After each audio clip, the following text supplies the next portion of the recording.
mieux s'immerger dans la réalité politique, sécuritaire, économique et sociale d'Israël, connectez-vous chaque matin sur Studio Kalita. Daniel Haïk vous y attend pour sa revue de la presse. Et oui, nous sommes un petit peu en avance, mais c'est pour pouvoir mieux discuter, peut-être avec notre invité tout à l'heure qui sera Avram Azoulay, avec lequel nous parlerons un peu de la communauté francophone d'Israël. Mais d'ores et déjà, donc, c'est l'heure de la revue de la presse et des médias et des sites d'information israéliens, avec le grand titre que l'on retrouve ce matin dans tous les médias, ainsi que sur tous les sites d'information. Eh bien, c'est cette journée de la colère décrétée par les Palestiniens pour protester contre les portiques de sécurité installés à l'entrée du mont du Temple par la police. Le mouvement de protestation ne cesse d'enfler dans la rue palestinienne et même dans le secteur arabe israélien. Les manifestants qui se rassemblent à la Porte des Lions sont chaque jour de plus en plus nombreux. Hier soir, des échauffourées se sont produites en palestiniens et forces de l'ordre dans plusieurs villages arabes de l'est de Jérusalem, ainsi qu'au poste de passage de Kalandia et même à proximité de la tombe de Rachel à Bethléem, où des pierres ont été lancées en direction des forces de l'ordre. Et au-delà de la tension provoquée par cette journée de la colère, une question hautement politique demeure. Est-ce que Binyamin Netanyahou, qui doit rentrer aujourd'hui de son voyage en Hongrie, décidera de maintenir ses portiques de sécurité au risque que cela ne provoque un véritable embrasement? Bien acceptera-t-il de se rétracter comme le suggère le Shin Bet et l'armée israélienne afin de ramener d'une certaine manière peut-être le calme autour du mont du Temple à la veille des fameuses prières du vendredi? En effet, au sein des forces de sécurité, l'échéance véritable, c'est donc demain, en milieu de journée, à l'heure où des dizaines de milliers de fidèles musulmans doivent se presser vers le mont du Temple pour les prières du vendredi. Et le Haaretz souligne en première page ce matin que tant l'armée, qui redoute un soulèvement dans les territoires, que le Shin Bet recommande donc au Premier ministre de tout faire pour trouver un compromis qui réglerait la crise avant donc ces prières donc du vendredi. Le Yediot Aharonot titre ce matin le dilemme des portiques et il indique que par contre la police et le ministre de la Sécurité intérieure s'acharnent à maintenir ces portiques de sécurité donc à l'entrée du mont du Temple. Les sites d'information font état de tractations intenses entre la présidence du Conseil à Jérusalem et le roi Abdallah de Jordanie en vue de parvenir donc à un compromis. Le site Ynet, dans sa page d'ouverture, se fait l'écho de la colère dans le secteur arabe israélien après la diffusion d'une information selon laquelle la police empêchera les Arabes israéliens de se rendre vendredi sur le mont du Temple. La mosquée d'El-Aqsa est une ligne rouge à ne pas franchir. Toute atteinte au statu quo déclenchera une confrontation interminable, ont affirmé les habitants de Wadi Ara, la région de Galilée, peuplé en majorité d'Arabes israéliens. Et le site mentionne également en évidence les appels du nouveau patron du Hamas, Ismail Haniyeh, à aller manifester pour la défense d'El-Aqsa. Reshet Bet, la chaîne d'information de la radio israélienne, affirme qu'Haniyeh a même appelé à la réunion d'un sommet arabe pour faire face, je cite, à l'agressivité d'Israël à El-Aqsa. D'autres appels à marcher massivement en direction d'El-Aqsa ont été lancés hier par différents responsables arabes qui ont même appelé à fermer toutes les mosquées de l'est de Jérusalem afin que les fidèles puissent se rendre en masse donc vers le mont du Temple. Dans sa page d'ouverture, le site NRJ explique que derrière la problématique sécuritaire de cette situation, il y a une problématique politique. Si Binyamin Netanyahou décide de se rétracter, c'est-à-dire de retirer les portiques de sécurité du mont du Temple, alors il devra s'attendre aux critiques de Naftali Bennett, le leader du foyer juif, qui ne se gênera pas pour lui en faire le reproche et pour récupérer au passage une partie de l'électorat de droite déçu par l'absence de colonne vertébrale politique du Premier ministre. C'est ce que l'on trouve donc comme analyse dans le site NRJ. Et si Binyamin Netanyahou, lui, s'acharne malgré tout à maintenir les portiques de sécurité, alors Bennett ne se gênera pas cette fois pour expliquer que c'est grâce à sa détermination que le Premier ministre a pu aller jusqu'au bout de sa décision. Et puis, toujours dans ce dossier, Alex Fishman, le correspondant militaire du Yediot Aharonot, révèle ce matin que les terroristes responsables de l'attentat de la semaine dernière sont arrivés sur le mont du Temple armés et donc les armes qu'ils ont utilisées ne se trouvaient pas sur le mont du Temple et par conséquent il n'y a pas eu apparemment donc de complicité de la part des responsables du Waqf musulman comme on le pensait depuis le début de la semaine. L'affaire des sous-marins est bien entendu mentionnée de manière assez imposante dans la presse et les médias israéliens. Des progrès sont intervenus dans les tractations en vue de la désignation de l'homme d'affaires Mickey Ganor comme témoin à charge de l'accusation. Selon Reshet Bet, Ganor devrait être placé en résidence surveillée aujourd'hui, après avoir passé une semaine en prison. Selon certaines sources, le témoignage de Ganor pourrait permettre aux enquêteurs de mieux comprendre le rôle joué par l'ancien numéro 2 du Conseil de la sécurité nationale, Avriel Bar Yosef, d'où son importance. Ceci étant, les médias soulignent que Binyamin Netanyahou a affirmé hier qu'il espérait que le marché de vente de sous-marins allemands à Israël se concrétisera en dépit de la crise actuelle. M. Netanyahou, qui s'est exprimé devant les journalistes qui l'accompagnaient en Hongrie, a déploré le rôle de la presse dans ce qu'il a appelé les accusations mensongères dans l'affaire des sous-marins. Le désir de certains journalistes de m'affecter dépasse l'entendement et touche aujourd'hui à la sécurité de l'État, et c'est irresponsable, a déclaré Binyamin Netanyahou.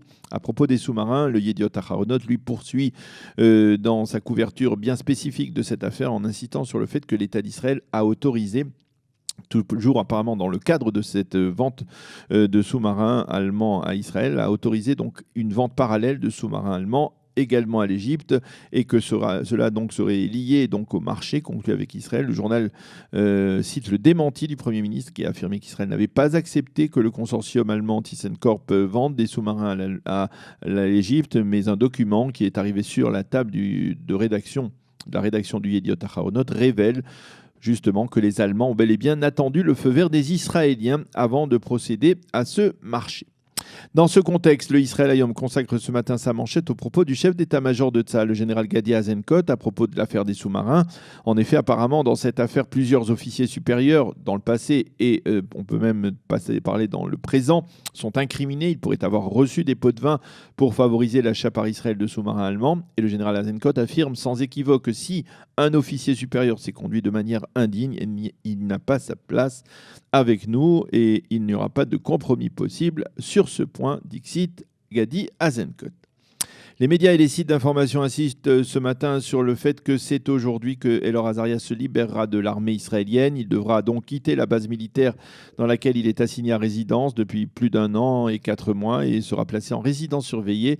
Les journaux soulignent que c'est le 30 juillet que le verdict de la cour d'appel militaire sera rendu dans cette affaire. Depuis hier après-midi, les sites d'information israéliens répercutent en évidence les propos très critiques envers l'Europe tenus par Binyamin Netanyahou lors de sa rencontre hier à Budapest avec ses homologues slovaques, polonais et tchèques. Il s'avère en effet que M. Netanyahou, qui ne savait pas qu'il était enregistré, a exprimé donc aux oreilles de ses homologues son mécontentement très vif quant au positionnement actuel de l'Europe envers Israël. La position de l'Europe est totalement folle en se plaçant contre Israël. L'Europe se place contre sa propre sécurité. L'Europe doit décider si elle veut prospérer ou disparaître. L'Europe met en danger son développement en refusant de profiter du savoir israélien, et ce pour des raisons purement politiques liées au processus de paix avec les Palestiniens, a déclaré le Premier ministre, avant que ses proches conseillers ne comprennent qu'il était donc enregistré. La conversation avec ses homologues a été interrompue.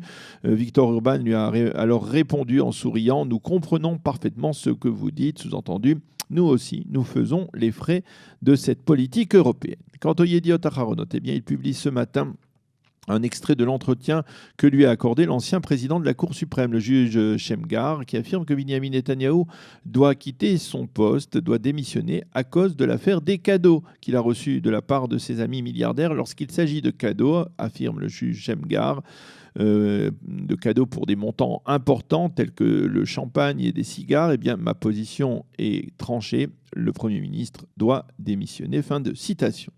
Tous les quotidiens se font l'écho du rassemblement qui s'est tenu hier à Tibériade à l'occasion du 3e anniversaire de la mort au combat durant l'opération Bordure protectrice de Shaul, le soldat de Tsahal, dont le corps n'a pas encore été restitué par le Hamas. 3000 personnes ont pris part à ce rassemblement, dont le nouveau président du Parti travailliste Avi Gabay et le ministre des Télécommunications Ayoub Kara. Le principal message de ce rassemblement était un appel au Premier ministre à œuvrer afin que les corps de Shaul et de Hadar Goldin soient au plus vite restitués. La radio israélienne souligne que la Knesset a voté hier une proposition de loi permettant la réouverture des tombes des enfants yéménites qui sont morts dans des circonstances non élucidées aux premières années de l'histoire de l'État d'Israël. Cette mesure prise par la députée Nourit Koren devrait permettre aux experts de faire des prélèvements génétiques afin de déterminer si l'ADN de ces malheureux enfants coïncide avec celui des membres de leur famille. Les médias se font l'écho d'une décision américaine de cesser le soutien apporté par l'armée américaine aux rebelles anti-Assad laïcs en Syrie. Cette décision aurait été prise dans le cadre des pourparlers qui ont conduit à l'accord de cessez-le-feu conclu entre Washington et Moscou. Et elle devrait être l'expression de la volonté américaine de solidifier ses liens avec la Russie. Et c'est dans ce contexte que les sites d'information ont révélé hier l'ampleur de l'aide humanitaire fournie par Israël aux blessés syriens. Il s'avère en effet que l'armée israélienne a créé il y a un an un département spécial chargé de fournir aux civils syriens qui vivent dans la partie syrienne du plateau du Golan une aide qui se traduit de manière diverse, une aide médicale avec les traitements de blessés, on le sait, et l'acheminement de médicaments, aide alimentaire également et aide en matière d'infrastructure. Sur le plan médical, en un an, plus de 600 enfants syriens ont été soignés dans les hôpitaux israéliens. 2 ambulances israéliennes, c'est important de le souligner, ont été acheminées à l'intérieur du territoire syrien pour permettre de soigner des civils. Au sein de Tsahal, on a fait remarquer que ni la Croix-Rouge, ni l'organisation Médecins sans frontières n'ont voulu coopérer avec les services de l'armée israélienne dans cette aide.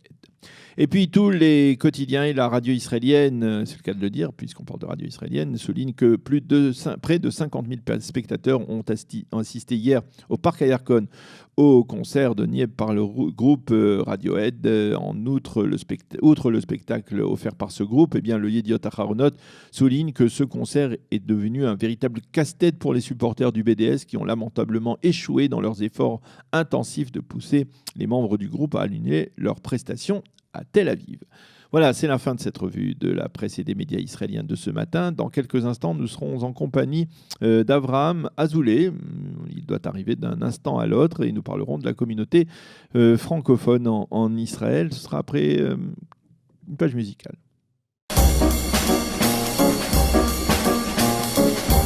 Pour mieux s'immerger dans la réalité politique, sécuritaire, économique et sociale d'Israël, connectez-vous chaque matin sur Studio Kalita.